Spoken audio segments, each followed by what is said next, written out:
Hey, everybody, it's Drew Geraci, and I'm really excited to be here. Hold the fort. Whoa. I'm Drew Geraci. I'm the real deal. So don't try that. And welcome to Splash Pages with Drew Geraci, longtime 30-year industry veteran in the comic book industry and internationally published, and also an author of 3 novels internationally ignored, but they'll be a big deal one day. It just takes time. It took 30 years for Die Hard to happen from the novels. So I hope that's not the case. So, but yeah. So the other.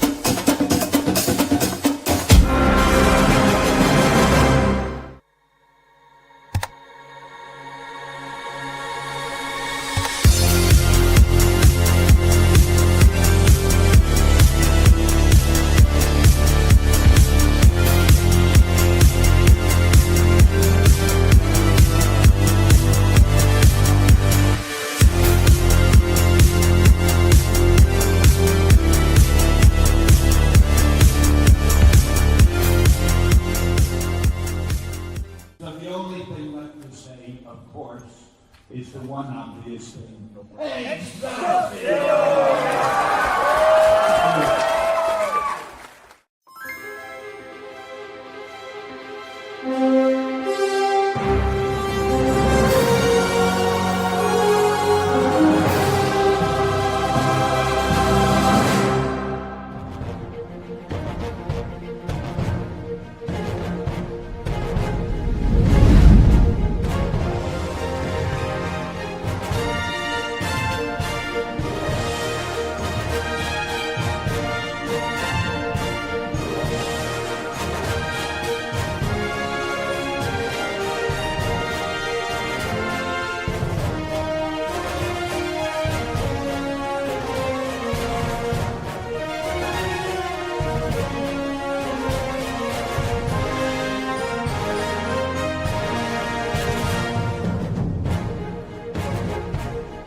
What's wrong with him?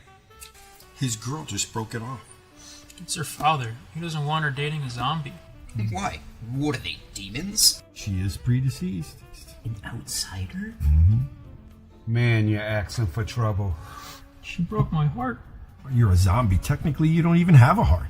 After all of the great cinema that we brought to the world, and we still get no respect.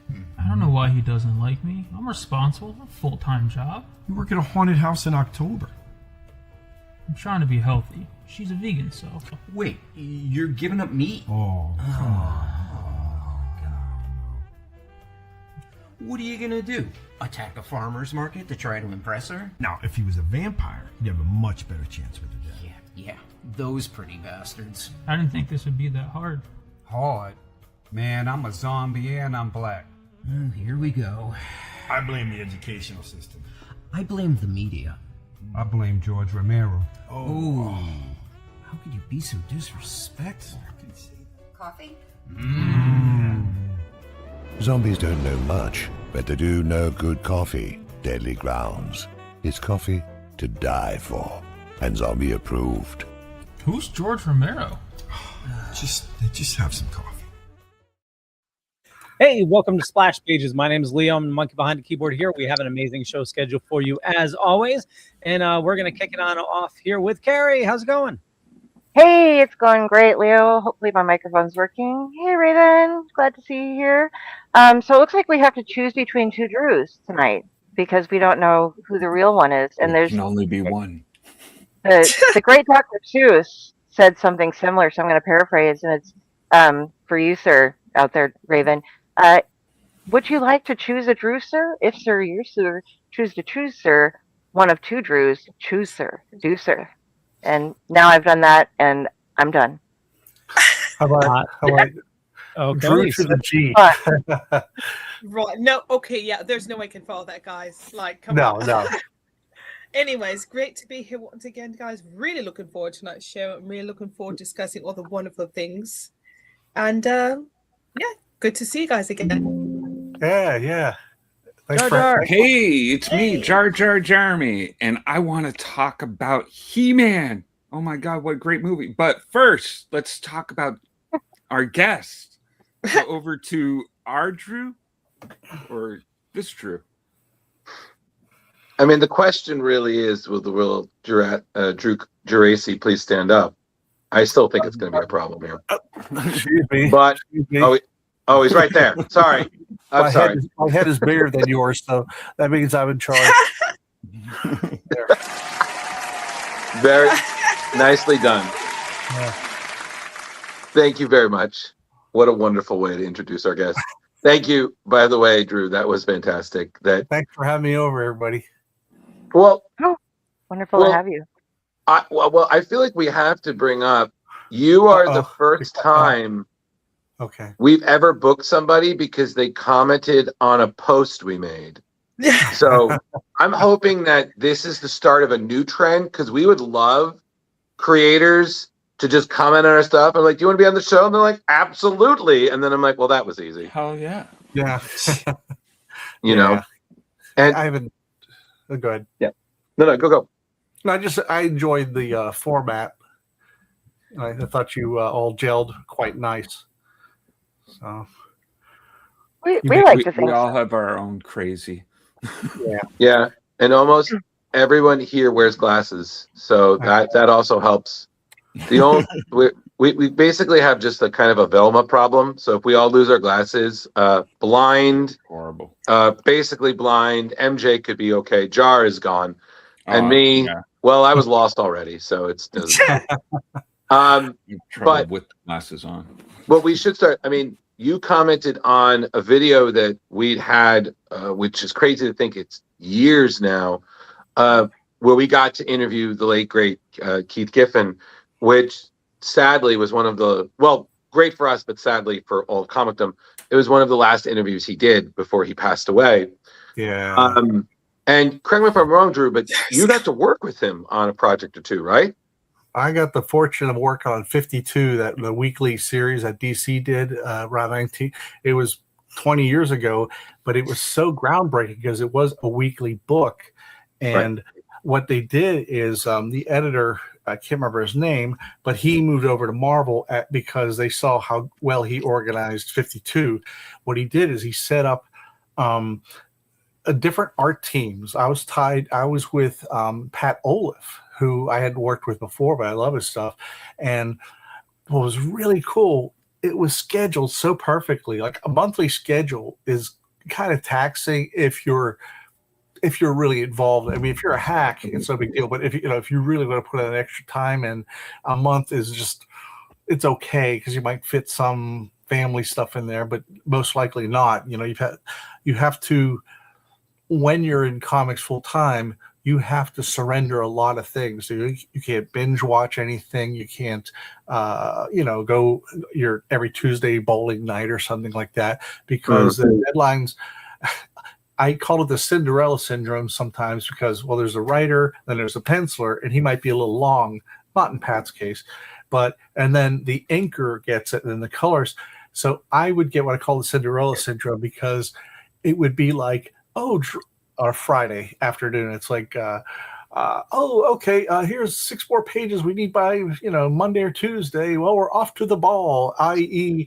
Sports bar, the karaoke bar, so I mean, you have to adjust for that. Like your weekends are not your own, but with 52, it was great because we had 5 weeks to do an issue, and it was scheduled kind of flop it over, and it was like 4 different art, groups. Yeah, that was cool. That was fun. And so that extra week just meant so much more. It was so weird, and it was great. I feel I did some of my best stuff ever, and and Pat agreed. And we worked on some other stuff, some a little bit of JSA stuff here and there, but man, I just loved it. That extra week made a big difference, and it's we did. I'm trying to think. And then we did like just a couple pages in the very last issue because it was like everything was coming together. We did the pages with Black Adam, and a lot of Booster Gold, and Animal Man, who's been a favorite of mine since he got his own series in '88. Right. And Steel, I think. A lot of stuff going on that was really, and then when he came out, it was just beautifully presented, and then the omnibus, it reads as one big story without feeling cluttered. It's like each issue had room to breathe. And then they tried to do another one with Countdown with 52. Nope. That wasn't successful. No, it was not. Yeah. It was. They tried. They really did. No. Respectfully. There's a lot of good talent with Countdown, but it was just It was that curse. It was that sequelitis. Like, we're trying to do the same thing, but a little differently, and it's just not. It just did not land. No, it was. There should have been like a few months at least apart, just to help distinguish it a little bit. Well, So I have a big question, and actually, it's not for Drew. Drew, you gave us some items to pick to read, and then our Drew narrowed that down. But when somebody here saw the list, I believe her phrase was like "challenge accepted." I did not get through it. Oh, okay. Okay. You're getting old, Carey. You're slowing down. We got to do the old yeller. Got to take you out back behind the library. Wow, that's savage, guys. Wow. That is. Respectfully. Respectfully, yeah, totally. Yeah, I usually take on challenges, and I've read 172 comics in 4 days in order to get caught up for something for a show before. But the thing is that you weren't in every issue of 52, so I was like, okay, I don't need to read all of this to get you. So I wanted to focus on the U stuff, so I read the U books, not the So no, Leo, but I will at some point sit down and actually read all of 52, because that was when I was in my transitional period of not having money and not being able to collect. So Carey, what I'm hearing is you did 52 bi-monthly? No, it was a weekly series. No, I know, but she was like... Oh, I see. Yeah. Yeah. Oh, so yeah. One, two, skip a few. Drew, I will say this. I did read all of 52 like ages ago, and I thought it was 100% an amazingly collaborative project. I mean, and such a gamble. I mean, you're telling a weekly comic. You're literally telling a year in the DC universe. And it wasn't just that story. It was all of these stories expanded and evolved. And so literally you watched an entire world evolve without the Trinity, without Batman, Superman, and Wonder Woman. Yes. But they're still there. They're still doing their little side quests because Infinite Crisis fucked them up, but it was fantastic because everybody evolved and grew, and it felt organic and natural. I mean, I think the thing that most people remember from 52 was Renee Montoya becoming the Question. That was a very big thing of that, which she still is. But it was wonderful. And then on top of it, beautiful covers by the great J.G. Jones. Oh, yeah. Just killing it with those. Just even the first cover was just amazing. So. Well, with Carey reading the Geraci specific issues, me and Pat really were given a section of the DCU that if you read those out of, as she did, you pretty much could follow what they were doing, right? Right. I mean, you kind of saw where Animal Man was going, and you saw, Steel and all this stuff, and so that's what I liked about it. It gave you a lot each issue, and that's something for a crossover, or I mean, nothing of that magnitude was ever achieved, or at least at that quality, and and then I worked with Keith again very briefly on how many crossovers ago? It was Future's End, which came at 2015. I hated it. Me and Scott Eaton were one of the rotating teams, but the story just wasn't. It was okay, but it's like they need to pull back. Like the end of the world can't happen all the time. It dilutes the serious of the grave, seriousness of the situation. You just feel like, oh well, I'll just hang out and check the next event, right, where everything goes apart. So yeah. Well, but that's the same thing that I feel like that's a criticism of comics. Is I feel like comics constantly keep doing the same thing, and they don't realize the more they keep doing it, the more diluted the pool is. It's like it's like number ones. Number ones mean nothing now because, like back in the day, a number one, wow, this is fresh start, awesome. Collectors like, wow, this is a number one first. Now at this point, I'm just like, all right, give it a year, and when a big monumental issue comes, issue 800, 2075, I'm just like, oh, who cares? Like, it's literally come from like, exactly. All right, how much? $8.99? No, thank you. I'm fine. I'm gonna go have lunch. Literally, no, for real. It's very much been a wait and see. It's just gonna change anyway. And you can make the same argument, MJ, about death. Like, oh, these people die. Okay, cool. So we are going to pull from an alternate universe someone who's literally like the person we just lost, or we're going to do some grand rebooting and suddenly everyone's back. I'm like, okay, so I call that death meant nothing. Repeat. It's lather, rinse, repeat at this point. And I'm like, oops. Yeah. Oh dear. No, you know what it is? The only people who stay dead are normal people. This is true. Is Alfred still dead? I believe he is. Uncle Ben, Uncle Ben. Alfred, they'll bring back Alfred. He's part of the lore. You know what I mean? It's Mr. like Pennyworth, even if you weren't, sorry, I had to waiting for the next reboot. Everyone from the TV show, they, even if they're peripherally involved with comics, they're going to be like, "Where's Alfred?" Yep. So, but if you're normal, dead, nobody cares. What I meant to say was that with Future's End, Keith Giffen did the layouts for those also. So he just, like ever since Justice League International in '87, it's like he's the guy who it's just amazing the stuff he came up with, and it's so sad he's gone. The thing with Keith is, like, I feel like it was very easy to depict him as like, I wouldn't say bitter old man, get off my damn lawn. He just didn't care.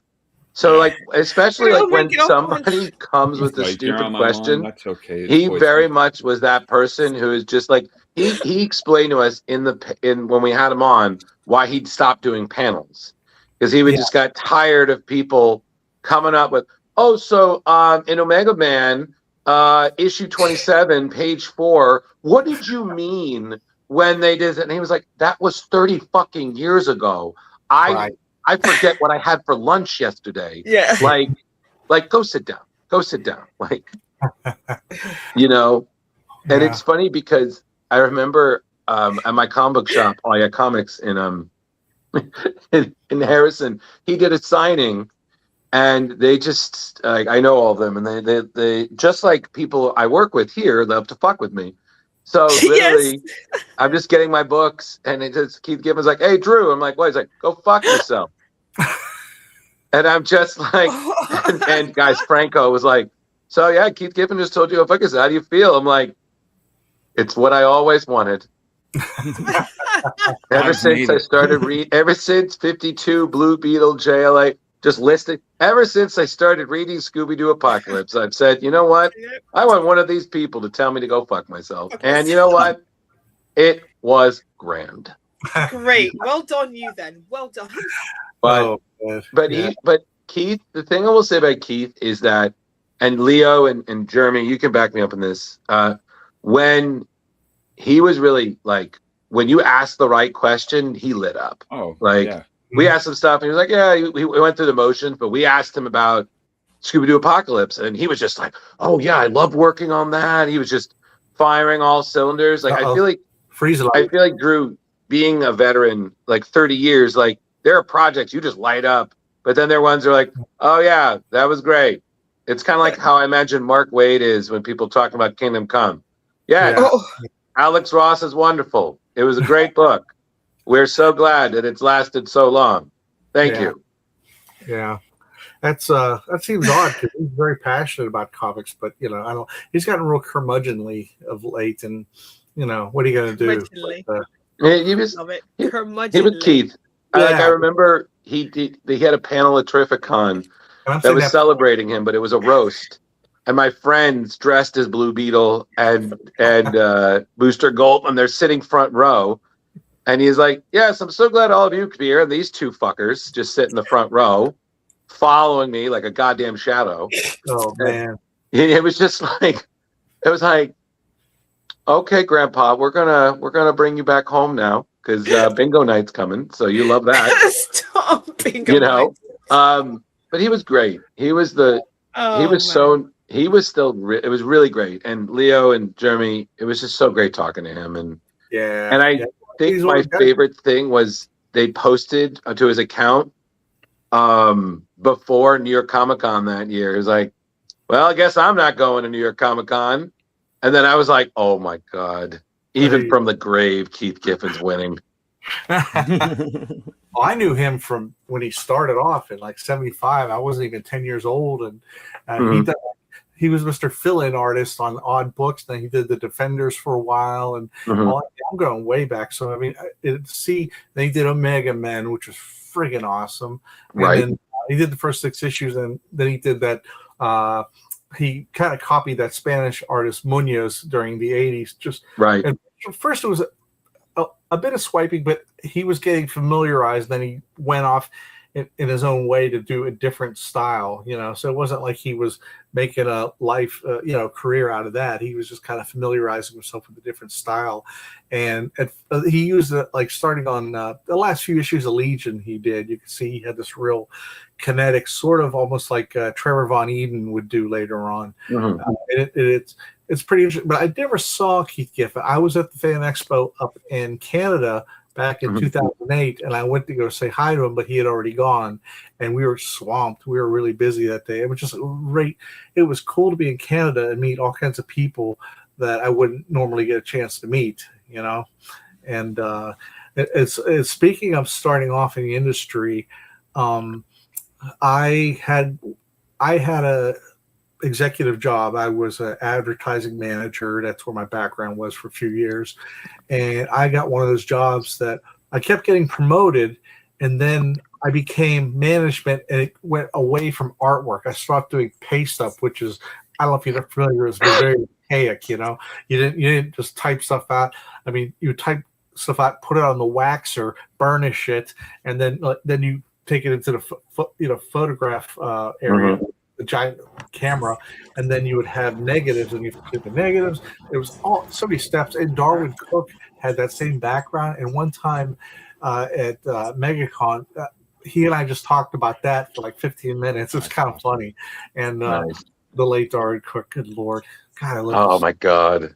And but the thing is, I got to a point where I was getting away from the art to where I was management, and I'd have to get to work at 6 and then leave at 8. This is 5 days a week, and then come in half a day Saturday, and it got to where I couldn't sleep because I would think about the next morning, what I had to do, And I mean, for a while, I'd have a couple beers, some cheese and crackers, and watch Mystery Science Theater, and blissfully, go to sleep. But then 3 hours later, when the alcohol burned off, I was like, like from the grave.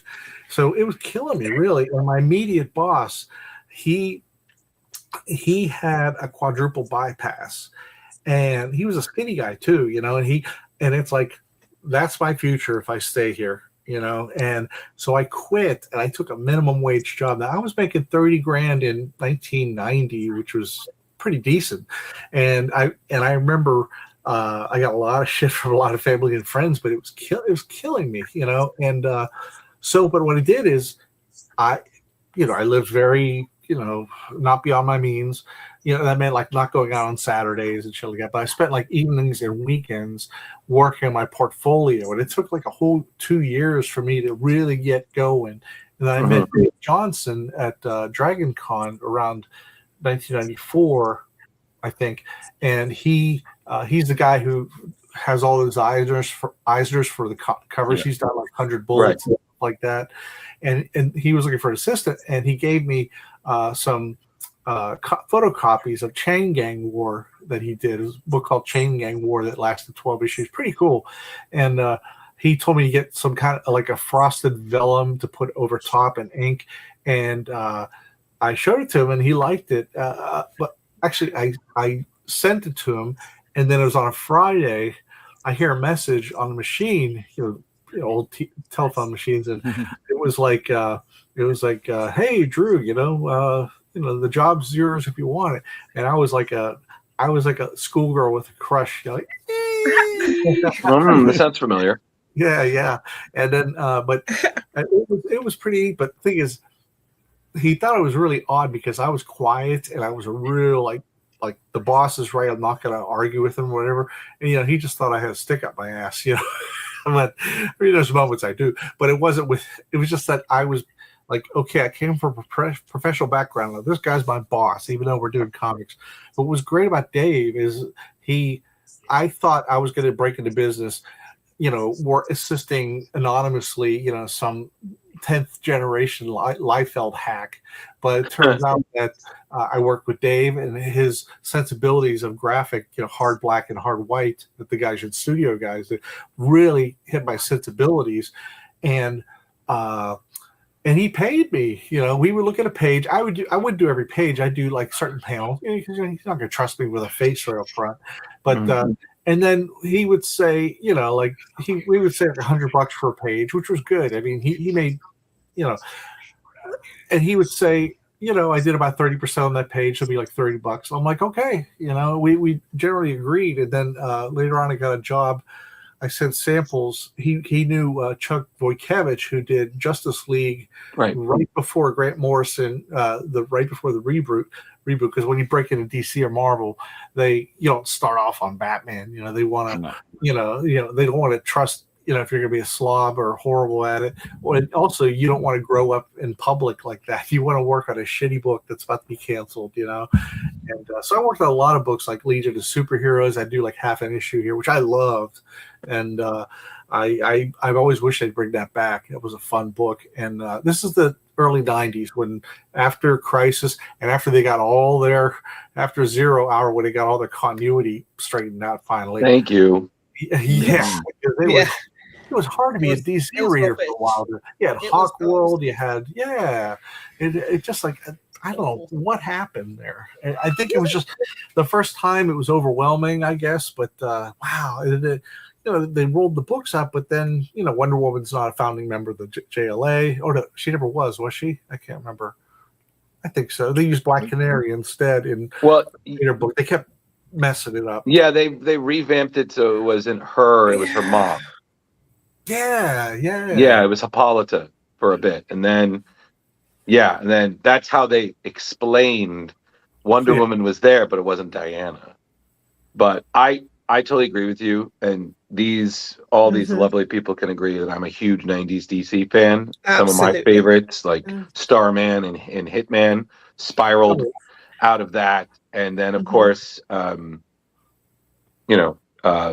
had Peter David and Jim Calafiore killing it with Aquaman. You had Peter David doing great jobs with Young Justice, and then of course Green Lantern was great. Then even things like the Chuck Dixon working on Nightwing in the 90s, which was phenomenal. And then kind of segueing to you got to work with him and Greg Land on Birds of Prey, and I have to say I've never read a Birds of Prey issue. Not that I didn't want to, just kind of.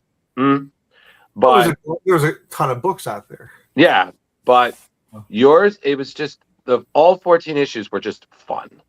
Like they were great fun reading, and that's great. And I'm familiar with Greg's work because Marvel fan. So, but I've seen him like later on, like in the 2000s, the stuff he's done on like X-Men and other things. But this was just so good, and you just brought such a nice fluidity to his work. I was like, wow. Like I had a moment. I was like, this is Greg Land. Oh, nice.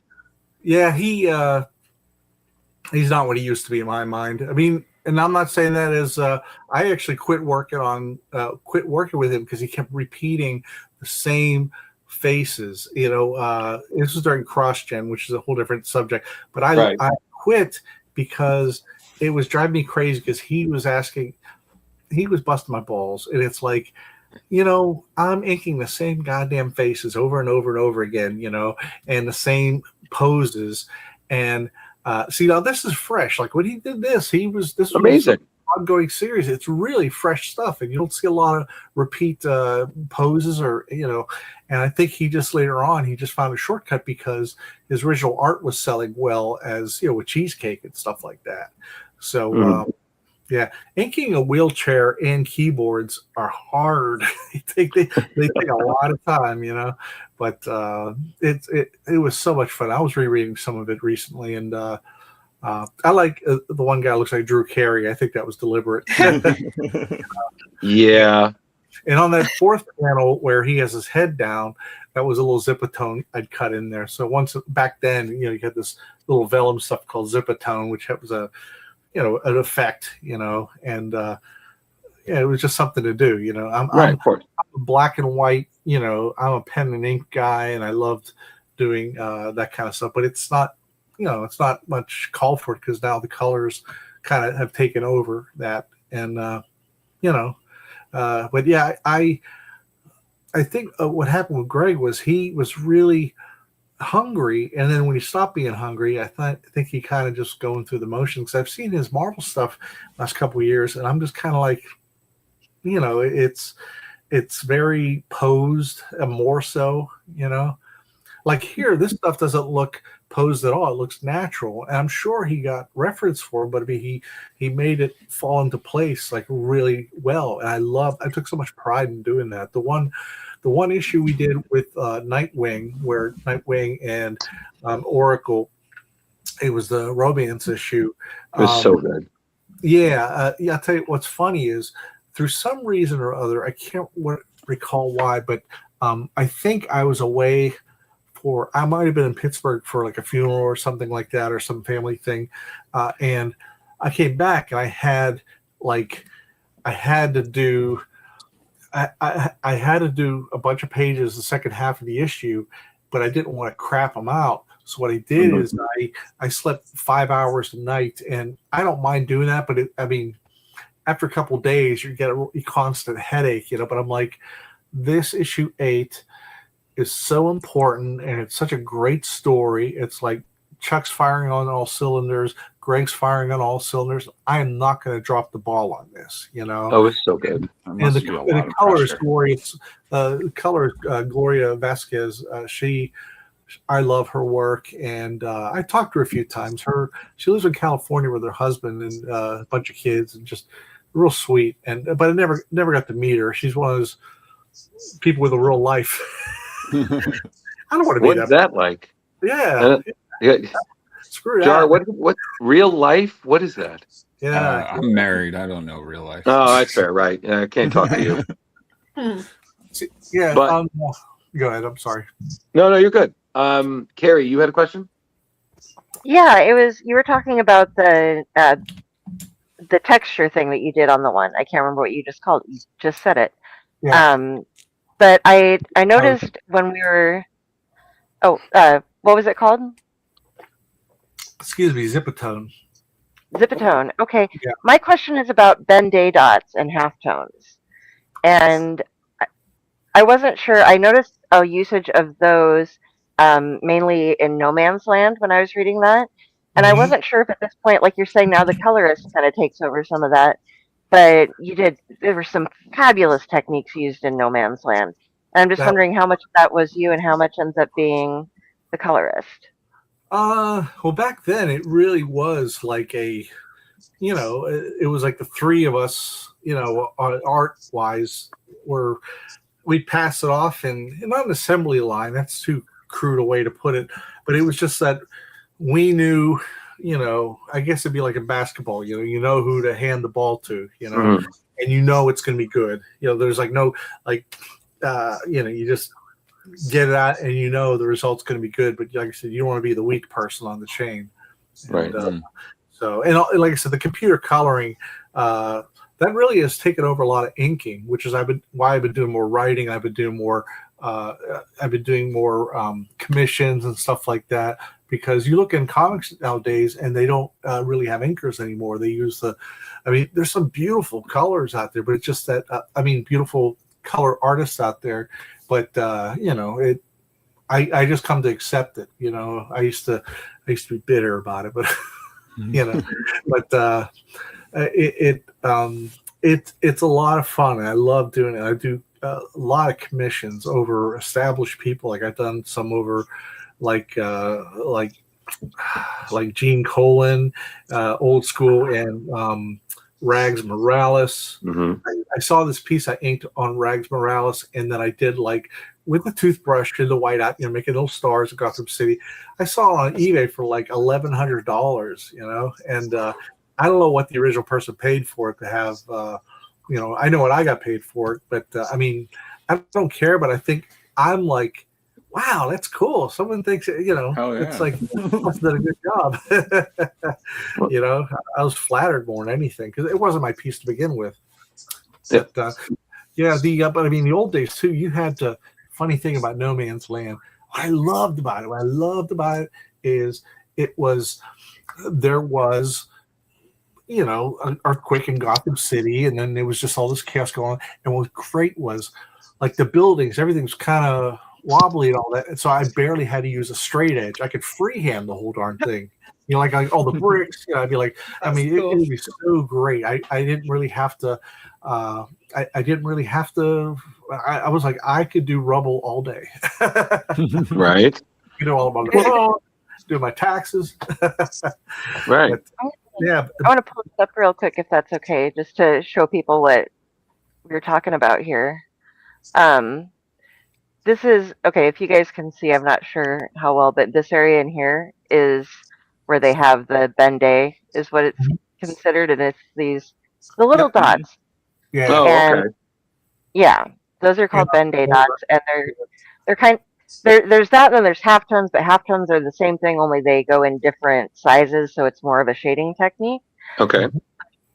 But you use these really well, and I wasn't sure. Like I said, sometimes it's you doing it, and sometimes it's the colorist that just goes in and drops it in, like you're saying it now, especially when you have all of the digital stuff. It's easy to just drop it in as a layer and call it good.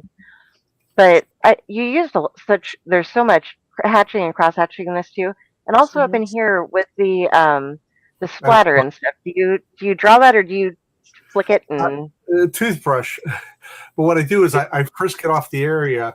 There's different kinds of frisk it. There's liquid frisk. Oh yeah, see that whole background? Freehand. The car freehand. Amazing. So even if I was wrong on a line, you're not going to tell me an earthquake's going to look pretty.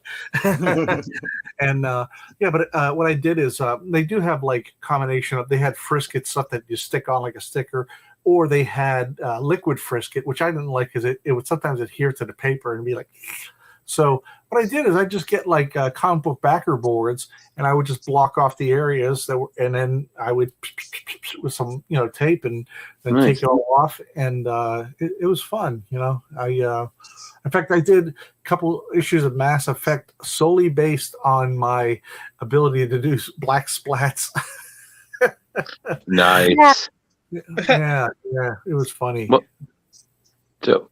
Jar, MJ, did you guys have any questions? We want you to feel included. Tons of questions, but I didn't want to go off the books because you guys were on the books already. But I was wondering about, because you seem like one of us. You're a comic book geek. You seem to be somebody that loves the yes. Yeah, a little deep. Let me WD-40 there. Started for you.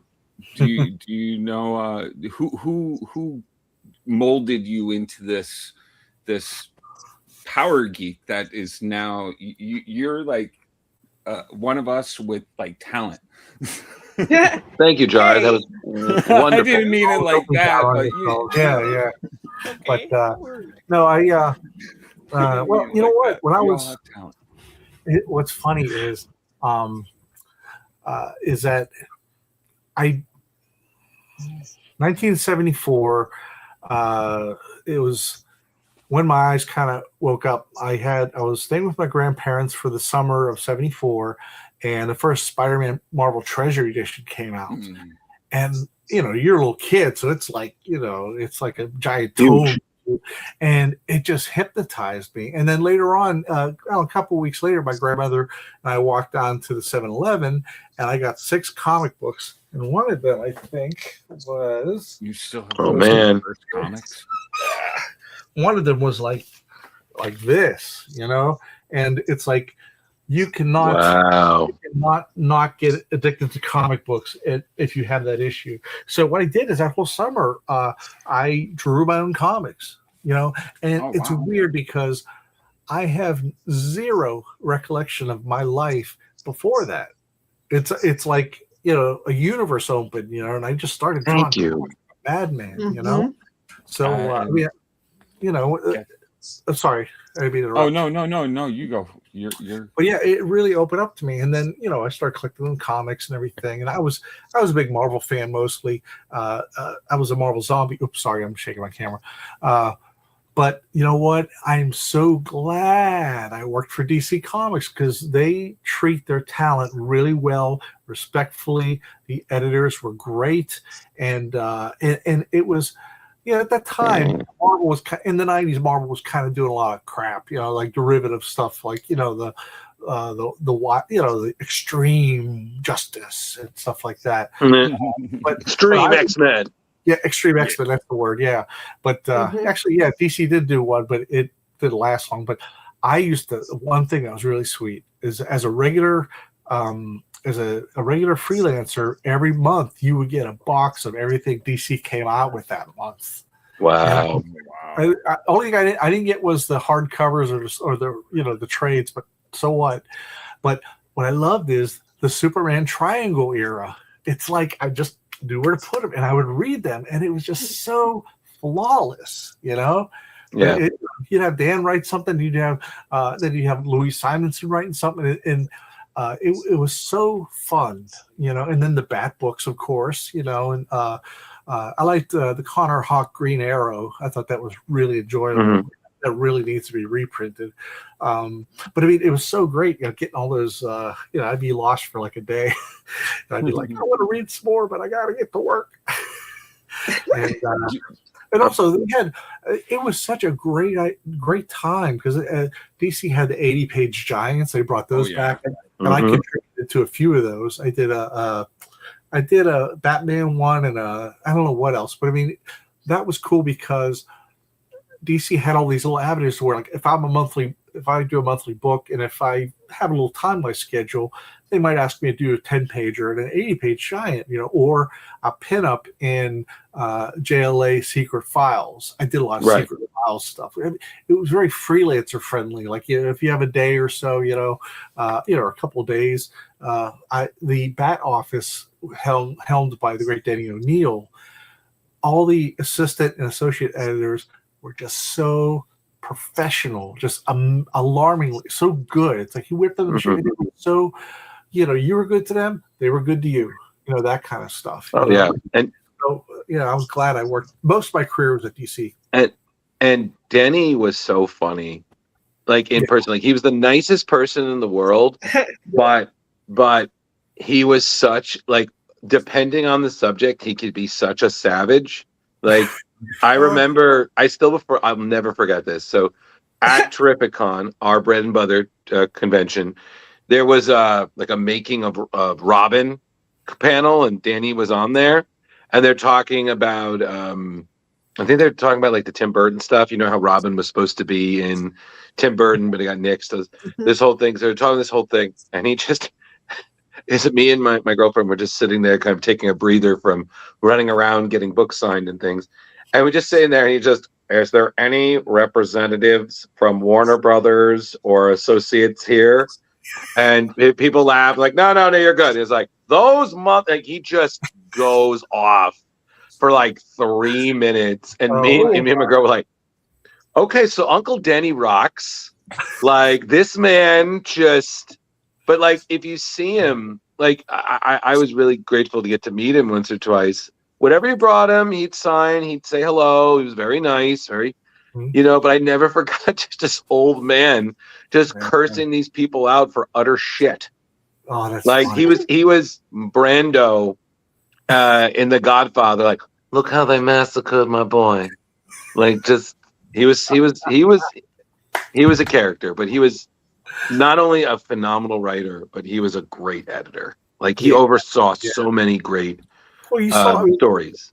You saw the whole line of Bat books and one-offs, one shots and all this stuff. It's like he kept it all together with his associate editors and everything, and it was so well regimented, but it was flexible too. It was just that it was a very tight ship, and that's why that's oddly enough, I liked Batman on and off depending on the creators. I like Marshall Rogers and Steve Englehart and all that, and then right. But I really loved the Bat books when I was working, like in the 90s. I just found them. I was actually buying them, like Norm Brayfogle era was great, with Alan Grant. And then, but then when I was getting those free comp copies, and then I started working on the books, I was like, wow, this is a good time to be at DC. It's always a good time to be a DC fan. Yeah. MJ, did you have a question? Oh no, we were talking about different, comic book characters back in the 90s. Like Green Lantern was phenomenal. I still like some of the Green Lantern, but they're sort of off the rails, but they're slowly getting it back. Yeah. Which I'm really excited for. Good. Nice. Yeah. Leo, did you have anything? I don't ever want you to feel like you're just Leo in the corner, Leo in the corner. Our proverbial baby, like it's Dirty Dancing. Like, don't put Leo in the corner. It's where all the tech gear is. So Drew, what character do you love working on the most? Well, clearly I love working on Help. Oh, that Drew. Sorry. Oh. Yeah, you have to designate. There's two Drews. That is right. Yeah. And my last initial is before yours, so You know what? I'm going to give the future me some credit there. So, go, Leo. Yeah. So you mentioned, loving to be a DC fan. We're going through one of those eras right now, which is amazing. But with the work that you've done, what characters do you like? Are you more of a Batman guy? Like, what characters do you love penciling over or inking over? Let me think. Well, let me see. This is all on heavy stock paper, so it's like backbreaking. But I think I liked Nightwing the most at DC. But the other thing I kind of liked is I spent a year on Gen 13 before Wildstorm got integrated, and Gail Simone wrote it. Yeah, Gail Simone wrote it. It was yes. And Carlos Barberi was a penciler. I was the inker, and we had nobody probably read the books, but it was fun. It was fun. It was like Gail stuff was hilarious and enjoyable, and Carlos Barberi was just coming up into his own. He's so cool. Yeah, and he was loose enough to where I could do stuff like fiddle around, do some dry brush and white out and stuff. Like there was one guy who had he had dreads, so I'm like doing dry brushing with a curl, and I'm just like, oh, this is so fun. And it was a couple issues. There was an issue that had Midnighter and Apollo in it as a guest star, and nice. So stuff like that. But it was pretty much ignored, but it was fun at the same time. And what really tripped me out was when I was doing all these fill-in issues. I was doing like half an issue of Legion here, sometimes a cover, sometimes this, and then in 1996. That there's a 4-issue Elseworld series called Superman, Wonder Woman / Whom Gods Destroy. Yes. And Abell penciled it, and I didn't know who he was, but I remember it took him years to do that book because when I was working with Dave in '94, I saw some of the preview pages where Superman is like sitting on a chaise lounge and he's on the moon, like getting a tan or something, and I just remember how cool it was. And then I got to ink that, So wow. But what happened was on a solely based on Dave's kindness to put my name as the inker on the first issue of the second Superpatriot miniseries for Image, Superpatriot, Liberty, and Justice. Based solely on that and the kick-ass job I did, I'm not going to lie. Dusty asked for me.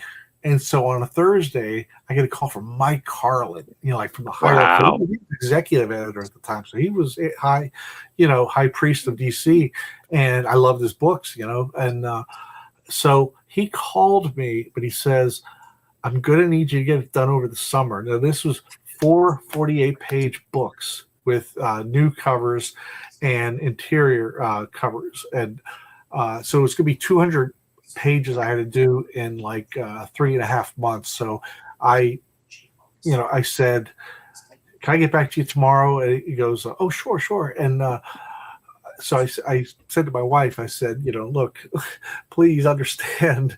It's like I'm going to be in the whole summer of '96, but I'll really make my bones with this guy, Mike Carlin." And she was really, really understanding and really sweet about it. And so I did 2 pages a day for several months, and the only time I took off was 1 week for San Diego. So I got to meet Dusty, got to meet Mike Carlin, and this is back when it was comic books, it was a Comic-Con, and it was so cool because me and Dusty, we got on so well. We liked the same stupid stuff, and except he looked like Thor. He's got long hair. He's got a huge build, and it was such a sweet guy, we still talk once in a while. He does he does non-comic stuff, like, he does designs for animation. He used to do backgrounds for King of the Hill, great show. And show. Yeah, and the thing is, doing that was so fun. And then we ended up doing Batman after that, and I thought that was so cool because Steve Englehart, a childhood fan. I mean, I was a fan of his from his Batman run in '78, '79, and he'd never done a Riddler story. He did all the other characters, but he never did a Riddler story. So it was a lot of fun. I loved it. And Dusty's kind of crazy. He loves drawing architecture. It's like, Batman falls into this like electrical engineering plant area here, and he draws every little, and then he'll do like St. John's Cathedral. He'll do like, churches and buildings and everything. And I don't mind it, but it's like I know so many artists that bullshit their way, and you don't know where action is happening. It's like, are they here or were they in the city? I haven't seen the establishing shots yet, but Dusty was great with establishing shots. But he went to animation. He also did DC animation, so only because the monthly grind of a comic was a little, it was wearing on him a little bit. He was kind of like, and he did this other stuff, and he's succeeded as such. So, but we worked together for about 3 years. We did a 10-pager in Speed Force. It was Max Mercury, and we did a Starman 10-page story, an 80-page giant. Yes, you did. Thank you. Yeah, big Starman fan. Yeah. Well done. Yeah. Well, I was in the studio with Tony Harris for about 2 years, and it was pretty wild because studios in general, you have all these rugged individualists, and you're going to have, but we had a lot of good times. We had a lot of times, but it just, it just kind of fizzled after a while. But I did have good experiences though, because I could see, Tony doing a page, and I would be referenced once in a while. Like I got to meet Jimmy Olsen on a cover that he did for Superman 80-page annual. Oh, that's cool. That's awesome. Yeah, like little stuff like that, and then we also. He did 3 covers for Transmetropolitan, and me, Ray Snyder, and Jim Royal, the inkers in the group, we all did 1 cover inking over Tony. And so it was fun. And then Andrew Robinson, who ended up taking over the covers on Starman, he joined our studio, and we were all in awe of him because he was just, if you've seen his stuff, it's brilliant. He's got a lot of Mort Drucker in him, a lot of Jaime. Who's that guy who does Tank Girl? Hewlett. Yeah. So that Jamie Hewlett. Yeah. But and we were all in awe of his stuff, and watching him painting. He did one painting a month because that would cover your bills and stuff like that. And it would be neat to come in and see it advance a little bit more at the time, or he'd try something over. But anyway, but it was kind of cool. It was fun while it lasted. But it's just I wanted to tell you a funny story because FedEx was such a big deal. That we didn't have JPEGs and stuff like that. So on Saturdays, sometimes I would get the last page of an issue on a Saturday, and it had to be out by 5 because that's when FedEx would take it. And I would get it at noon. So I had like 5 hours to do a whole page, which is really pushing it. And I could do it, and I did it there's a No Man's Land page where it's a whole splash of the Huntress. And I did that in 5 hours, because thankfully it was No Man's Land, freehand. And right. And then I did some other stuff like that. But FedEx, there have been times also where I was so close to it, where I'd be working on a page. I had my little egg timer set, and my wife would drive me to the hub of FedEx, and I'd be like getting the tape gun out and wrapping it up, fill out the form. And it was kind of chaotic, but it was fun looking back. But the best time we had was we lived in Florida when I joined CrossGen, and we get rescue dogs, so we had Wallace and Gromit. They were both poodle mixes. Nice. And what happened was the FedEx guy came in front of our house, and somehow Wallace got out, and he bounced and got right inside that truck. We're like, oh shit. And it turned out he was such a sweetheart, and he just wanted to be loved and slurp all over the guy. And now every time since then, we got, we'd let Wallace jump in the truck and love him all up. That's awesome. Yeah. Amazing. Yeah. But but I mean, with JPEGs and everything, it's just amazing. You get stuff done so quick, because and with Chuck Dixon, he writes, but he uses dialogue sparingly. So, if I don't have work on a Tuesday or Wednesday, that means I'm going to have to kill another weekend. So since Chuck's stuff was very sparse, I would call the letterer, Albie de Guzman, and I would say, can you please send me a page or two? Because, I have nothing to do. And he'd get out like 3 Chuck pages. Wow. Yeah. But I tell everybody, I'm like, it was cool. I had dinner with John Byrne and Mike Carlin and my wife, and I knew Mike. I never met John, and John was kind of awkward in some ways, but then he also said right away, he says, do you have a television set in your studio? I said, no. He goes, good. Because I tried that once, and all that happened that week was I only half appreciated the TV, and I was going half as fast. So it was totally just sad. Some people can do it, but not a lot. I just listen to my jams, man. I was going to ask how you like to work, if it's loud or if you like music or what's going on. Oh yeah. I just my excuse me, after COVID, my wife worked from home, and she's actually like a boss, and she has people under her who it's all. I'm not going to say what it is because it's a very important position, and so now we share a studio. It used to be mine, but so I can listen through my ears, but my earbuds, and but I used to crank the shit out of stuff all the time. I'm like really into power pop, like songs that are like 3.5 minutes at the most. Like a lot of new bands, but I mean, I have stuff from childhood I still love, like Elton John and the Kinks, and just a lot of stuff like that. But there's just so much good stuff out there. Thanks to YouTube, you could find stuff now, and so I'm always looking for, new songs. But I'm more into power pop. I'm not into like 6-minute epics like I was. So, but you do Spotify? Yeah, it's great. I love it. I have a little bit of everything on there. So I have some geezer music. I have some cool new wave music. I'm a big new wave type of guy. And then, alternative and all that stuff. And, just, but yeah, the whole thing, like I said, it just frustrated me. Back in 2000, when we got the Britney Spears and we got the boy bands and we got the Spice Girls and all that, I thought, oh, maybe it's just a trend. And, maybe, R&B guitar-based rock and roll will come back, and it never did. Like, you have all these people who,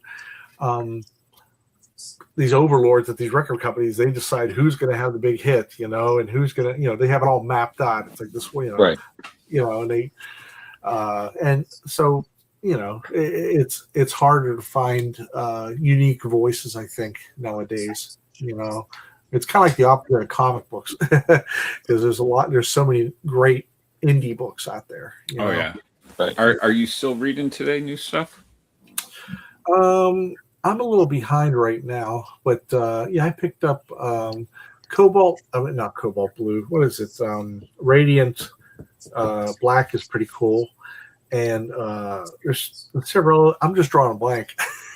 It threw me for a loop, dude. I'm sorry. God damn it, Jar! You made it. Yeah. You threw off its groove. I'm sorry. You've dropped the Emperor's Groove. Thank you. The Emperor's Groove. Yes, you're the Emperor here. Okay.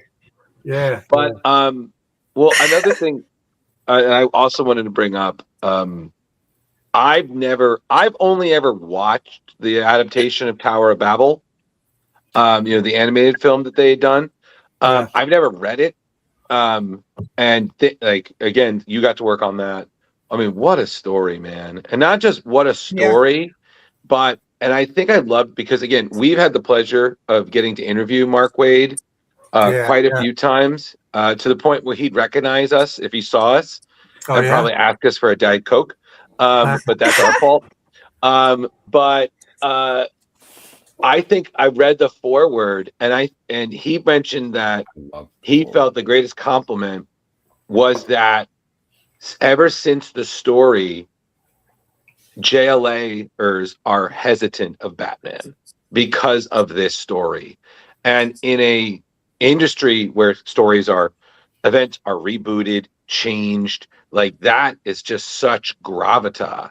So like you got to work on that with the great Howard Porter and him and other collaborators. So like, does it ever, like when you're working on these things, does it ever strike you? Do you ever think like, this could be like a signature story that will resonate for years and keep getting reprinted, and I keep getting checks in the mail to buy more comics? I mean, it's so weird. When I saw the 2-page spread where Ra's al Ghul dug up the bodies of Bruce Wayne's parents, I was just, I couldn't say anything for 5 minutes. I was like, holy crap, that's so intense. That's so, wow, that's so traumatizing, And I remember how cool it was. I really enjoyed it.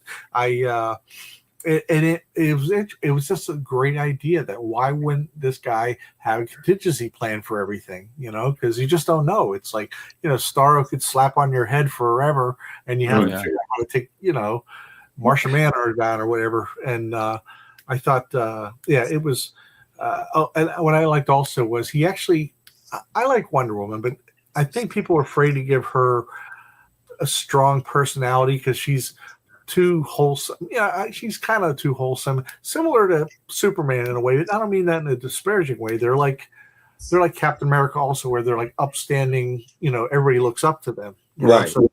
So they don't really screw around much as far as goof around and stuff. Except if you're Plastic Man. Yeah, but what was really cool, I remember in that first issue, they were called to, they had a meeting or something, and Flash, who was Wally West at the time, he's like, oh, hey, Wonder Woman. And she was either running or flying. And she said, like, want to race? And he goes, you're on. I was like, wow, it's like Wonder Woman's got a little fun to her. You know what I mean? It was just really cool. And I liked how Grant Morrison had the had the gift of writing in the contemporary heroes, like when the Electric Blue Superman was in there, he was in there a few issues too. Right. There's that. Yeah, there it is. Yeah. Oh yeah. God damn, yeah. That got me a lot of attention. I know a lot of people who, even though I did Bat books, once I did JLA, which was the #1 book at the time, right. I knew a lot of people who knew my name, which was kind of cool.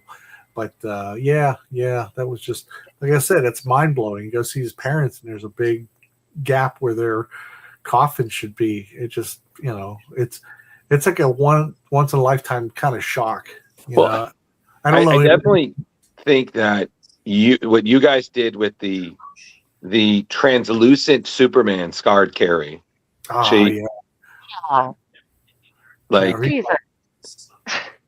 yeah. He's like, translucent. Exactly. There we go. There's Wonder Woman saying, "Race you."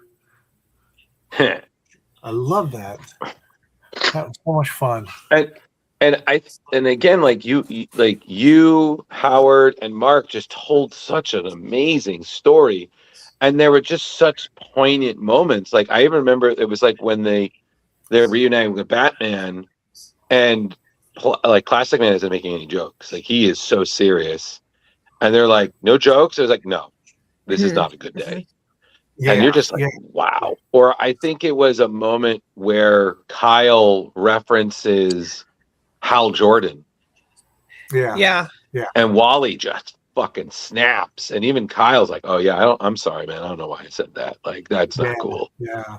Well, But like I said, he used the second generation, the legacy characters, the understudies of the big names. And, they came back later, but still, I thought it was cool at the time, If I had my way, I'd keep Aquaman with a hook. I'd keep Kyle Rayner. I'd keep Wally West. But that's just me, because that's my era. That's all. Right. Well, I mean, like I said, it was just such a great story. And what I love is and everyone, I don't know if you'd agree with me, like the story is still relevant. There was nothing in it absolutely. To me that I was like, "Oh, that wouldn't work." I'm like, no, this is still like, okay, maybe someone would be like, "What was a newspaper like?" I'm like, "Get out." It was just it's so poignant because you expect this, and then you expect this to make your villains creating little dossiers, but this is your friend. So all this brooding, was he really just being Batman, or was he analyzing data? Was he trying to figure out how to beat you? And at the end, in the most OP Batman thing, he's like, "Yeah, I'm not going to apologize. Look at us. We're some of the most powerful people in the universe. Why wouldn't we have these contingencies?" Like I was like, it's the most Batman thing of all. I was like, I'm not going to say sorry. Like, I'm Batman. Bye. Actually, excuse me. That's actually been brought up recently. I can't remember what story it was, but Batman had Damian do the same thing, but for the Teen Titans. Right. Really? Yeah. Right. Yeah. I remember watching Justice League Doom, and it was all that about the Batman's contingency, and then they had one. You're right, of Damian Wayne doing the same thing about the Titans. Right. That was wow. And I can see Damian doing that on his own, though. Yeah, true. This is true. No, but like Dad, I already got that covered. And then like way ahead of your dad. And then Drew, what is it like when you see something you worked on adapted? It's not just like, it's one thing you saw the finished book, it gets reprinted, people bring you to sign it all the time, but then you see an animated movie, signature characters, including the great Kevin Conroy voicing Batman, who's just like no. Like, I have a contingency plan. It's called the Justice League. I'm like, done. Yep. Yeah.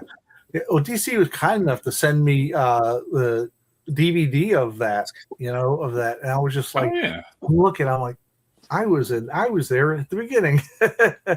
So, and it was kind of cool because it was like, especially back then, it's like, you didn't talk, it'd be like, well, what's the story about? I'm like, la la, I'm like, how's the dog? So are you saying, Drew, are you saying you have plotted against these other? Oh, 100%. I can take all of these people down. Okay. Oh, really? You have a plot. I think the only wild card who I'm suddenly terrified of is MJ.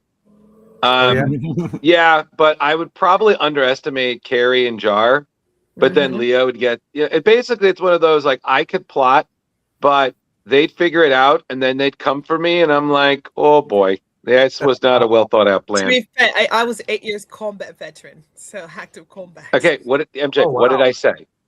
I said it would not work out well for me, which is why Project Trojan Horse got incinerated.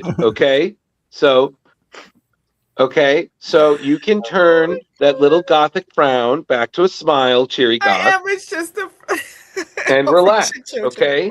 Plus, if Carey hasn't already got me already, everybody's fine. There you go. This is true. No, fair. That's a fair point, mate. Yeah. But it's okay because I still think the person who would plot and successfully take down all of us would be Leo. It's always the quiet ones. Yeah. I was fortunate where petting Riley. Because of all the formatted books that DC had. Excuse me, they had the quarterly book called the Batman Chronicles, and I got the 10 pages of Jim Aparo stuff, and I was just like, but however, it was some of his last stuff, and it was very wobbly, like the hands sort of like were like loose gardening gloves, and I would just kind of look at my own hand, and I would kind of clear it up a little bit, and but it was during No Man's Land, so of course the backgrounds again were easy peasy. But I cleaned up some of the hair and the faces because it was just much more sketchy. But looking back at it now, I probably would have tried to ink it like he inked it. Like I had heavier graphic hand to it, and some of the pages look really good, and some of the pages look a little like I could have pulled back a little bit. But I mean, Jim Aparo, But the legend. So. I will say this though, Drew, is that No Man's Land still is one of the best Batman storylines ever because, and I will say this, and I apologize sitting and watching because the I'm sorry everybody, but Knightfall is boring.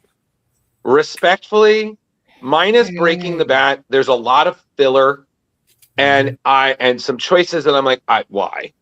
So I was already burnt out from a big Batman storyline after reading Knightfall, Night Quest, Night Tribe, Night Light. To it on CD. Sorry, Jar, but reading No Man's Land, the story, the art, the character development, like I was talking about this with Carey because Carey was like, "Can you describe No Man's Land?" I was like, "I'll try." I was like, imagine if the United States made a dumb decision and said, "Fuck Gotham" and left it to die. And then basically all of the Arkham villains are carve it up like a little fiefdom, and Jim Gordon and a couple of cops and Batman and some of the Bat family have to all figure out how to get it back together again. Boom. One thing real quick about Knightfall, Night Quest, all stuff. Chuck had said before, I can't remember if he told me or some interview, but he said that they editorially they should have clamped it a lot shorter than they did. They said, he said after the fact it dragged on too much. So, but I mean that wasn't his call. But he just said that a lot of people didn't like Jean-Luc or whatever that guy's name was. Azrael. Yeah, but it's like he stayed too long. It's like they all said that kind of went on a little too long. Well, but I mean you do it. Absolutely. You had a replacement Batman. He's in the job 3 days. It was like, I can do better. I'm going to redesign this whole thing. What is it? I'm going to take inspiration from Image Comics and give it so many pouches. And I'm just like, what are we going to do? Batman needs more blades. Many more blades. And then he needs to be juiced up and hallucinating the whole time. And I'm just like, and everyone is his ally is now dead to him. I was like, can someone give Azrael a juice box? I think he needs a timeout, please. He was angry. But it was okay. The big question is, what's longer, Knightfall or Fear State?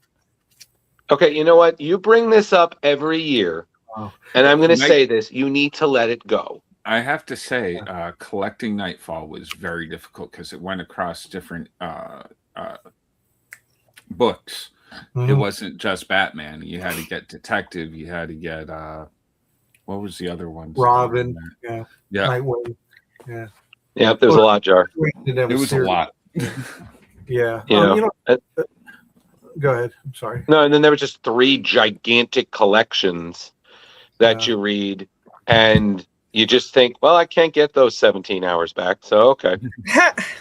Well, those seem to be like evergreen reprint wise, because they're always doing new, the latest format, new printing. But with me, like another thing I like about DC Comics is they actually pay royalties. Marvel pays shit for royalties. I mean, pennies on the dollar.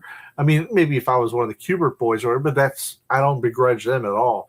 But but I worked at Marvel just because I had an itch to scratch. I did 4 issues of Captain America self-contained story just because Captain America is one of my favorite characters. And I did 5 issues of Thor, and I did a little bit of a couple pages of a Spider-Man miniseries. And my one character I always wanted to do was Daredevil, but that never happened. That's okay.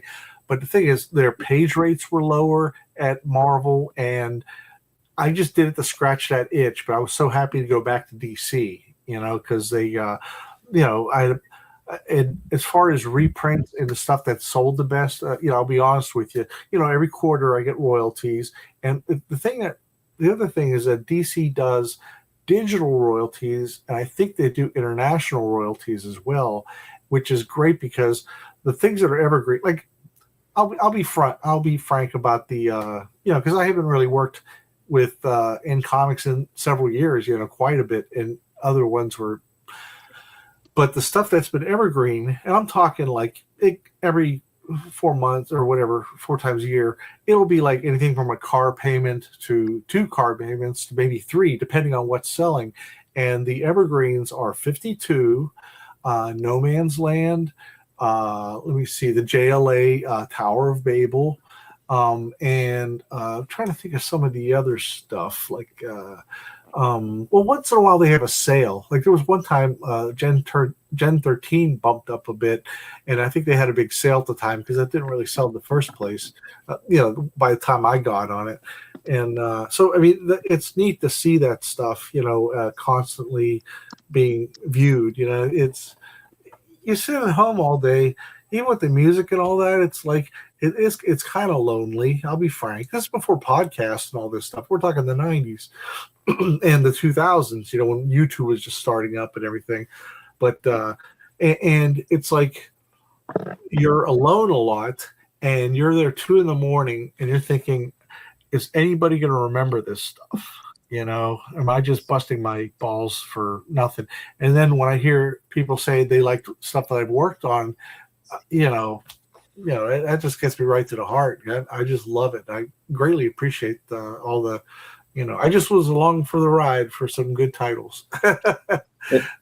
When you're talking about the pay rates between the two, and also like royalties and getting when things go back, like Marvel does it. It astonishes me how poorly some of the people got treated. Like Howard Chaykin got paid. Do you know how much he made for the entirety of Star Wars over his? He had no royalties.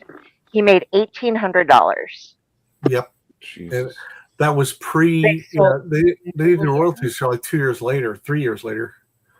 Yeah, and all he saw from all the Star Wars was $1,800, and he was doing the pages and sending those up, and then it was getting written because he was just getting like a bunch of reference shots from the film set, and then doing it. He hadn't even seen the movies until he was like on book 3, but. Yeah, it's crazy how people can get screwed out of making so much money when they make a lot of money for the company. You think even if it wasn't a royalties thing, you'd be like, let's give you a little bonus here because this kind of saved our entire company. But Marvel would shut down if they didn't have that Star Wars money that 1 year. It saved the company for a year. Then Shooter came along and he started doing more professional type. He had a lot of hippies in the 70s running Marvel. They weren't quite as focused on, but Star Wars, they got it for pennies on the dollar because nobody knew, it hadn't come out yet, like you said. and it's been reprinted 1 billion times, so it was like printing money. But yeah, it's I'm a huge fan of Chaykin's, and I don't know, I don't think I could ever sleep again, because I don't know, it's hard, Yeah. You just never bring that up to him. Ever. Yeah. Don't ever bring up Star Wars to him. No, but I love his stuff on American Flag. And yeah. He did a Wolverine Nick Fury graphic novel that I liked a lot, and I followed his stuff a lot. Dominic Fortune, I really love. The weirdest thing though about being in comics is meeting your heroes and them accepting you as a peer. That freaks me out. Like, I'm a huge fan of Bob Layton, who did Iron Man for a lot of years. Fan, and also he was an inker who I could tell his work. Certain inkers, I wanted to be an inker. Isn't that ridiculous? It's like I wanted to be an inker, not necessarily a penciler, because I saw Klaus Janson, Bob McLeod, Bob Layton, all these Terry Austin, and it's like I saw how the books were so much better because these guys finished it.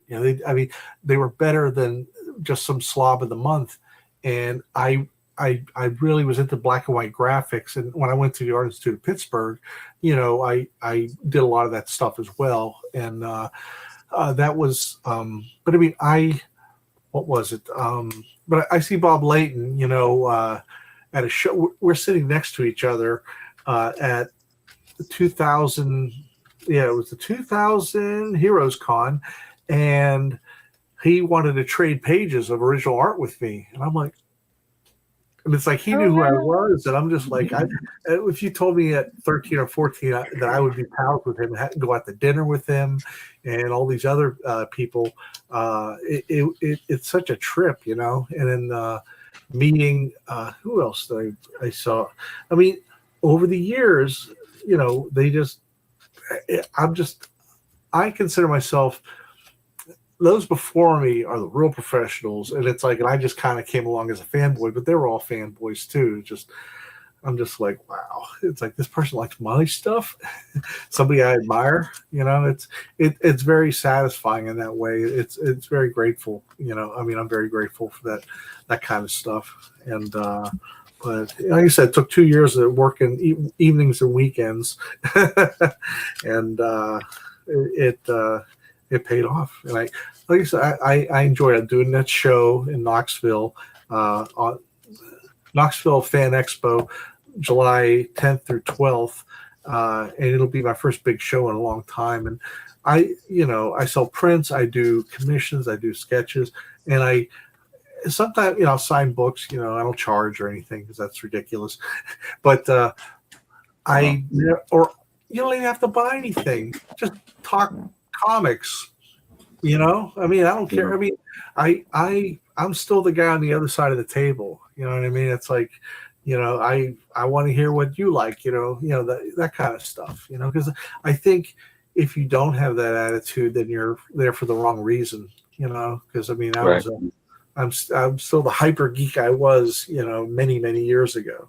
So I still geek out on stuff, and, because comics and all the related stuff is just tremendous. It's such a fun hobby, and it, and also there's just a lot of other benefits. Creatively, also you're a better reader, and you can interpret.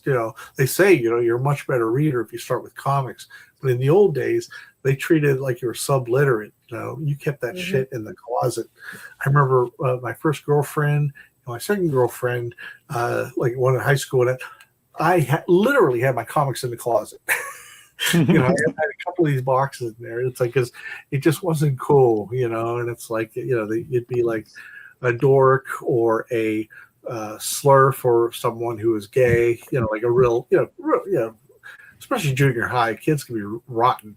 And then on the back of some of the covers in the 70s, it says, never finished high school. So it's like you're advertising it. You're a subliterate moron. Drive me crazy. I remember those. Yeah. Well, I knew we are I know we are running on time. Sorry to interrupt there, MJ. Just wanted to bring up, you mentioned Knoxville Fan Expo, July 10th through the 12th. And so you're going to have prints there. You also do commissions.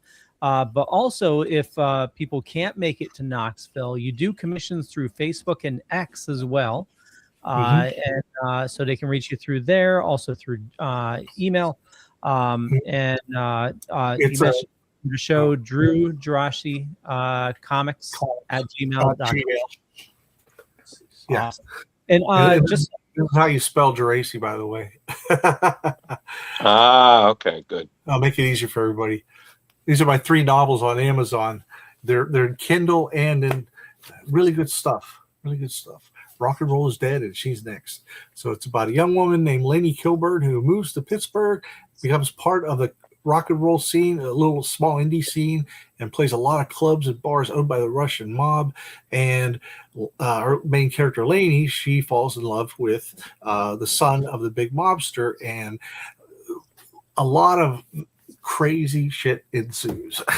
A lot of dark humor, a lot of coming of age, a lot of just if you like mob stuff, if you like rock and roll stuff, there's a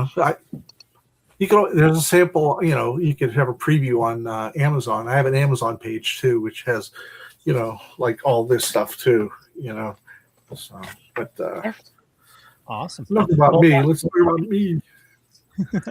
Well, if you're having issues finding that, definitely check show notes up above or down below, depending on where you're watching or listening to us. Or head on over to Splash Pages website, splashpagescomicbookclub.com, and the page for Drew should be up shortly. And for me, you know how to find me, but more importantly, check out everybody here, and we'll kick it on over to Carey. Hey, everybody. If you want to reach out to me, I am at Carey Sanders on Facebook. I have all the other social medias. I do not use them. I just follow other people on them, and that's what they're for, in my opinion. You can reach me there. If you see a judgmental crow, that is my avatar. And you can follow my other stuff, and it has links to things like the stuff that I've written that's been published and all that kind of stuff. You can find my Amazon page, too. And, yeah, let me know if you have any questions. Hit me up. Awesome. MJ. Hello. Right. So, easiest way to find me is on Instagram at the Cheery Goth. It should be a photo of me dressed as Catwoman, as a cosplayer, and you see all my cosplay shenanigans, things I'm working on, things like that. Awesome. Jar Jar. First, let me apologize for saying everybody wasn't talented on this show. All of you are talented. Shut up. The damage has been done. Oh my God! We're voting you out. Well, you can find me on everything that everybody else is on and more, but I'll only probably interact on Facebook or Twitch. Okay, awesome. Mr. Drew. What? No. I was just going to say real quick, I have 2 YouTube channels. One is just Drew Geraci Comics, and I do it every week, and I will come up with things like the very first year of Iron Man, how that had so many missteps. And the latest one was like new characters from the 70s that failed, and I kind of go into why. And then I have another one that's just called Random Comics for My Spinner Rack, and I review like 5 old comics, that I've either got here or I bought from a dollar bin, and I review those, pretty honestly.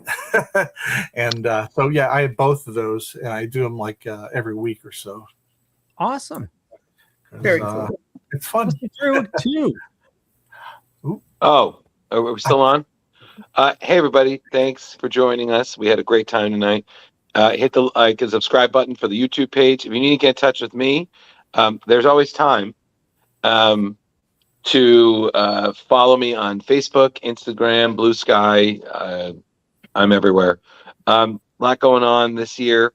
There's a lot going on with us. So follow us. Stay in the loop. Get the updates. So pretty cool stuff. So make sure to check out next week, especially when we have 2 guests we've had on before, the great Phil Hester and Andy Parks, coming joining us together, first time together. So that's going to be exciting. Great. It's going to be a full house. Okay. I love those guys. Yeah, they're great. You should definitely tune in there. Other Drew. Yeah. Oh, yeah. Is it true? But point is, we had a great time. Stay cool, everyone, and you stay classy, comic book universe. Well, thank you so much for having me over. I really had tremendous fun. Well, we loved. Yeah, and yeah, actually, much love to everybody. Same here. Stay with us for 1 minute. We're gonna end the stream and